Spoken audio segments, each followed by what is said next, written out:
Hi everyone, it's Katie with Rosie Riveters and I'm here for another episode of Rosie Reads. This week is Computer Science Education Week. So the book we're reading is Who Says Women Can't Be Computer Programmers? The Story of Ada Lovelace. And this book is by Tanya Lee Stone and it's illustrated by Marjorie Priceman. And like so many of the books we've read, this is a biography. So it's a true story about the life of Ada Lovelace. And it's a wonderful story, and we're so happy to be able to share it with you, especially during Computer Science Education Week. Now, like every Rosie Reads, I want you to think about a couple of things while I'm reading. The first thing I'd like you to think about is why Ada's mom decides to give her a math tutor starting at the age of 4 and to continually encourage her math education. Now, the second thing I want you to think about while we're reading is what Ada does with her imagination. That's really important too. So let's get started. Who Says Women Can't Be Computer Programmers? The story of Ada Lovelace.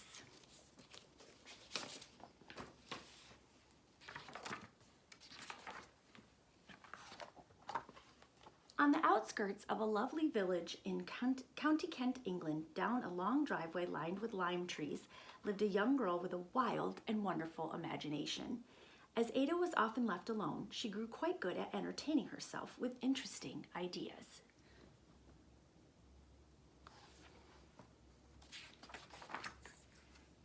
Ada's cat, whom she named Madam Puff, was an attentive audience. Unlike Ada's mother, Madam Puff never issued her the reward of a paper ticket when she did well, and never took the ticket away when she was thought to be bad.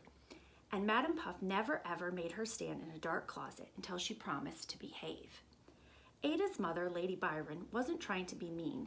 In her own way, she was hoping to protect her daughter, protect her from what Lady Byron believed were the dangers of a vivid imagination such as her father had.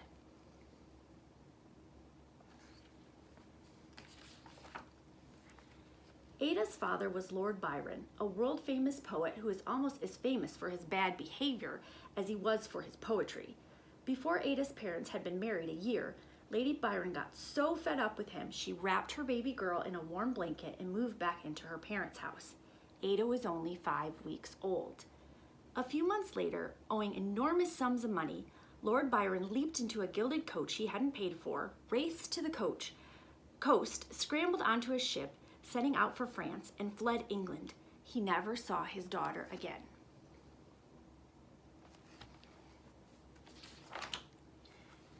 Lady Byron decided the best way to make sure Ada didn't grow up to have a wild imagination like her father was to train her to think like a mathematician. So she hired tutors for Ada from the time she was 4.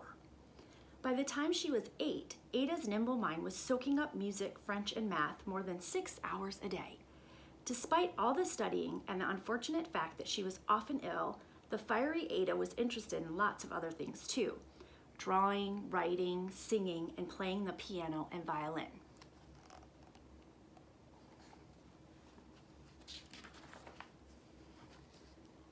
When Ada was 12, she became consumed with the idea of designing a flying machine in the shape of a horse and crafting wings for herself, modeling them after bird wings. But instead of giving Ada the bird drawing books she asked for, Lady Byron increased Ada's hours of math studies.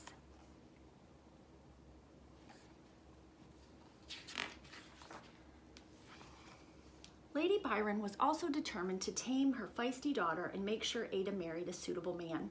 In the early 1800s, it was extremely difficult, even for a well-educated woman like Lady Byron, to picture anything more for a daughter than to become a proper lady and wife.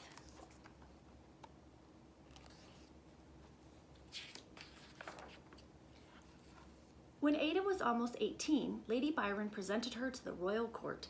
Ada enjoyed curtsying to King William and Queen Adelaide in her white satin and tulle gown, but it was a different kind of gathering they attended that Ada found much more intriguing.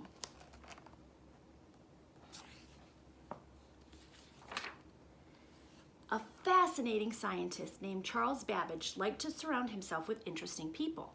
He had a reputation for throwing loud parties at his house. People would crowd in for the lively conversation and to see what new contraption Babbage might show off next.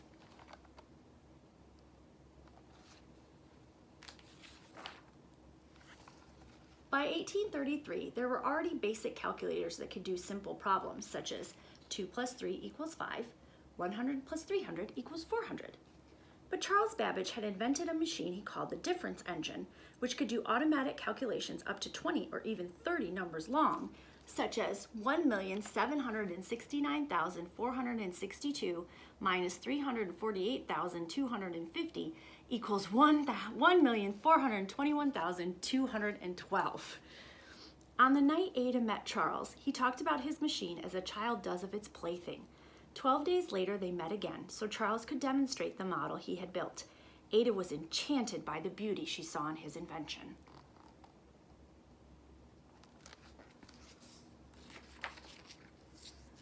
This was a major turning point for Ada. She was excited to realize that math and imagination did not have to be opposites, as her mother had wanted so desperately to impress upon her. They actually went together. Ada saw in Charles a person with whom she could discuss ideas. A great friendship started to grow. Dozens of letters went back and forth between them, and they would visit each other, likely walking and talking math and philosophy.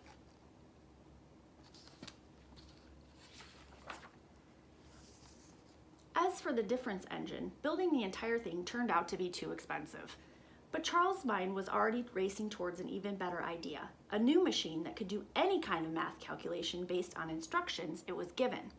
He called it the analytical engine. Charles had seen a weaving loom called the jacquard loom, which used cards with specially placed holes punched in them. Each card told the loom what color thread or design to weave next. The jacquard loom was able to weave complicated patterns in cloth. Some of the designs even looked like paintings. Perhaps most important, there was no limit to what the punch cards could instruct the loom to do.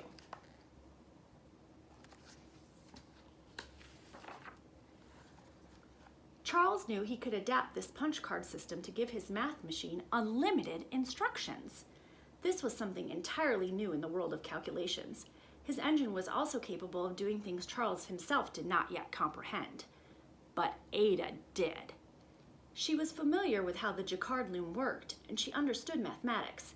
Those things, combined with what she called the fair white wings of imagination, made it possible for Ada to see the unseen world around us. She understood that the engine would be able to weave numbers.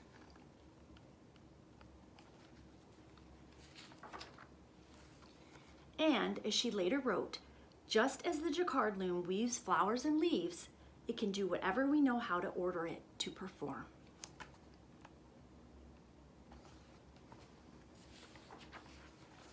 Ada was the perfect person to help Charles get some much-needed attention and money for his invention, so he could afford to actually build it. When Charles went to Europe to talk about his engine, he and another mathematician wrote a paper about it, but it was in French. This was Ada's opportunity to help. She translated the paper into English and showed it to Charles. His reaction surprised her. I asked why she had not herself written an original paper. I then suggested that she should add some notes. As smart and sassy as Ada was, that idea had never crossed her mind. In the 1800s, women simply didn't do things like write scientific papers. But of course, she set right to it.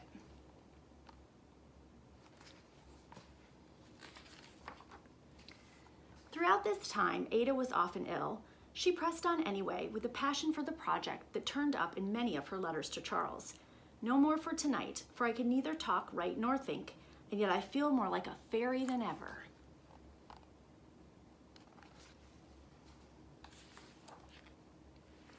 When she was done, her notes were twice as long as Charles' original paper, and her notes became much more famous, for Ada had envisioned and then described what Charles hadn't realized. His analytical engine not only had the power to process numbers, but it would be able to create things like pictures and music, just as computers do today.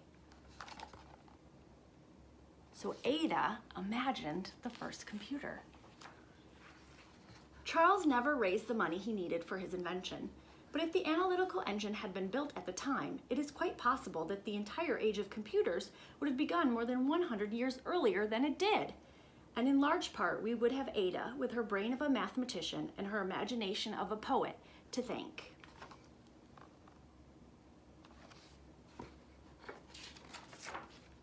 The end. So I asked you to think about two things while we were reading. And the first thing I asked you to think about was why Ada's mother wanted her to have math lessons as early as when she was 4, which is now is considered preschool. So what do you guys think?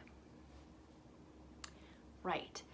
Ada's mother was worried about Ada's imagination. Remember, her father had a wild imagination and it made his poetry really popular and wonderful, but it kind of made him get into a lot of trouble. So Ada's mom was really scared of that, and she thought that if she trained Ada to be a mathematician and think logically, her imagination wouldn't take over.